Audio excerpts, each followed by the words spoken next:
ഒമാന്റെ തൊഴിൽ വിപണിക്ക് കരുത്താകുന്നതാണ് പുതിയ തീരുമാനം. വിദേശ തൊഴിലാളികളുടെ 7 വർഷം മുൻപ് കാലാവധി കഴിഞ്ഞ ലേബർ കാർഡുകൾക്ക് മന്ത്രാലയത്തിന് നൽകേണ്ട എല്ലാ പിഴകളും ഒഴിവാക്കി.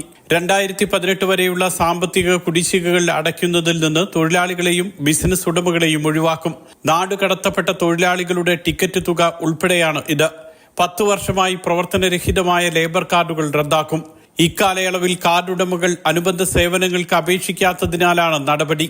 അതേസമയം കാർഡ് പുതുക്കാനോ തൊഴിലാളികൾക്ക് നാട്ടിലേക്ക് മടങ്ങാനോ ട്രാൻസ്ഫർ, ഒളിച്ചോടിയ തൊഴിലാളികളുടെ റിപ്പോർട്ടിംഗ് ആവശ്യങ്ങൾ എന്നിവയ്ക്ക് കാർഡുകൾ വീണ്ടും ആക്ടിവേറ്റ് ചെയ്യാം.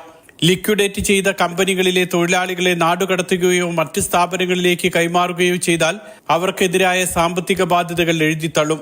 ലേബർ കാർഡുമായി ബന്ധപ്പെട്ട പിഴകളിൽ നിന്ന് തൊഴിലാളികളെയും തൊഴിലുടമകളെയും ഒഴിവാക്കും.